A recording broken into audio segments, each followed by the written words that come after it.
السلام عليكم ورحمه الله وبركاته. ازيكم حبايب قلبي، عاملين ايه؟ يا رب تكونوا كلكم بخير، يا رب بافضل حال. النهارده ان شاء الله هنعمل مع بعض يا بنات صينيه سمك الماكريل في الفرن. السمك ده يا بنات في ناس بتقول على السمك ده ماكريل وفي ناس بتقول عليه روسي، فعلى حسب المكان اللي انتوا قاعدين فيه بيقول عليه ايه. النهارده ان شاء الله هنعمل مع بعض السمك ده صينيه خلطه حلوه جدا جدا هتعجبكم، يا رب تجربوها وتعجبكم ان شاء الله. انا جبت طبعا السمك ده، الاثنين دول السمكتين دول معايا كده كيلو. السمك ده انا جبته نضفته، شلت الديل والزوادي اللي بتبقى هنا وهنا، وشلت الراس بتاعته وفتحت البطن بتاعته ونضفتها بالشكل اللي انتوا شايفينه ده اهو. شلت اي سلسله دم هنا او اي حاجه، وبطنه بقت نظيفه وبيضه اهي. بعد كده غسلته بليمون ونضفته كويس جدا وفتحت الفتحات اللي فيه دي عشان طبعا السمكه بتاعتي كبيره فتستوى كويس. ده بالنسبه للسمك. بعد كده بالنسبه بقى للخضار اللي هنستخدمه في الصينيه اللي هنا، طبعا اي خضار ممكن تحطيه في صينيه سمك مش هيقول لا، بس الاساسي معايا زي ما هقول لكم دلوقتي. معانا بسم الله، معايا بصل هنا.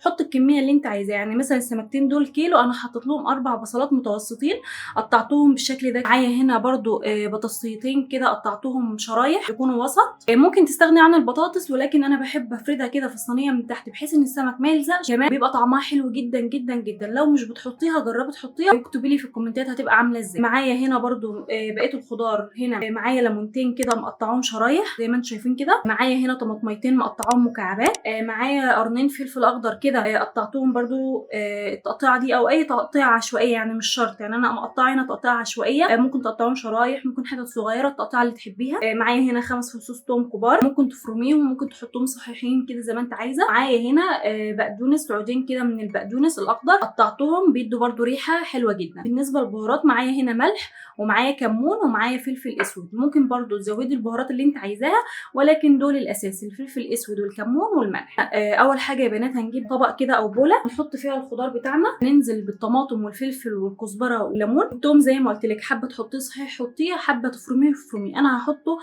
صحيح كده مع الخضار وخلاص. هنزل كده بكل الخضار اللي معايا اهو. هنزل كمان بالبصل على الخضار ده. هعمل ايه بقى في الخضار ده؟ انا مش هحط طبعا البطاطس دلوقتي، هوريكم هنحطها ازاي. الخضار ده في الاول كده هملحه واحط له البهارات بتاعته. حط هنا الملح طبعا على حسب كميه الخضار اللي انت حطاها، وزي ما قلت لك الخضار ممكن تكتري في البصل، تقللي في الطماطم، الحاجه اللي انت بتحبيها زوديها. معايا هنا هبهر بقى الخضار بتاعي، هحط له هنا الملح على حسب الكميه اللي معايا زي ما قلت لك. معايا كمان كمون، حط شويه كمون حلوين كده طبعا لان السمك بيحب الكمون. معايا طبعا فلفل اسود. هعمل ايه دلوقتي؟ هقلب كل الخضار ده كده مع بعضه.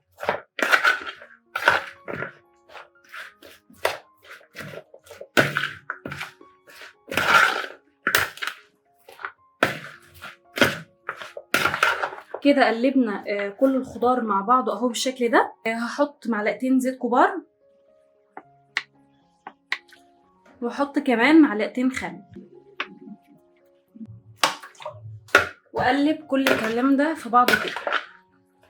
معايا هنا كده بقى الصينيه بتاعتي. هعمل ايه؟ هحط البطاطس بتاعتي في الاول كده، هعملها فرشه للصينيه. هعمل ايه دلوقتي؟ هجيب السمك بتاعي اهو. طبعا السمك هتبله كويس بالتتبيله دي، هدخل كده في البطن بتاعته من التتبيله دي كده، وهاجي على الفتحات اللي انا فتحتها في السمكه برضو احاول ادخل من التتبيله دي بحيث ان السمكه تبقى شاربه التتبيله كويس، وادعك السمكه كده من بره ومن جوه كويس جدا بالتتبيله دي. طبعا هتبل السمكه دي هتبل التانيه. اعمل ايه دلوقتي؟ هجيب الصينيه بتاعتي اللي فرشتها بالبطاطس واحط شويه من الخلطه دي على البطاطس كده بالشكل ده. شايفين صينيه البطاطس شكلها عامل ازاي؟ هرجع بعد كده اخد السمكه بتاعتي واحطها كده بالشكل اللي انتوا شايفينه ده، وهنزل طبعا بقيه الخلطه على وش السمكه. دلوقتي حبايب قلبي معايا الفرن بتاعي سخنته على اعلى درجه 250، وكمان من فوق ومن تحت، وهيرته على نص ساعه. دلوقتي هدخل صينيه السمك بتاعتي اللي احنا عملناها مع بعض اهي كده الفرن، واحطها على الشوايه من تحت اهي. وطبعا انا مشغله من فوق ومن تحت.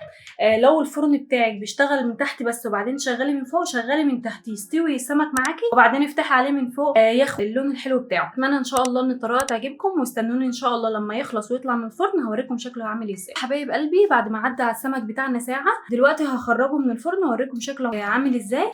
طبعا ريحته كانت قلبه الشقه جدا، شايفين شكله عامل ازاي. هفتح لكم برده السمكه من جوه وتشوفوه. ده حبايب قلبي السمك بعد ما خرجته من الفرن. طبعا ريحته كانت قلب الشقه جدا. اتمنى تجربوه بالطريقه دي. كمان عايزه اوريكم اللون بتاعه تحفه، اخد لون كده محمر جميل. عايزه اوريكم بس البطاطس والحاجات اللي احنا حطيناها استوت ازاي. البطاطس اهي، اطلع لكم مثلا القطعه دي اهي. عايزه اوريكم قد ايه البطاطس استوت، مهريه خالص في ايدي اهي. اللي ما جربش يحط في الصينيه دي بطاطس قبل كده يجرب يحطها ويكتب لي في الكومنتات اذا كانت حلوه وعجبته ولا لا. هوريكم كمان السمك من جوه عامل ازاي. شايفين السمكه خدت لون من بره ومستويه من جوه اهي. ده لونها من جوه، وده كمان اللون بتاعها من بره اهو. طبعا السوا بقى اهو،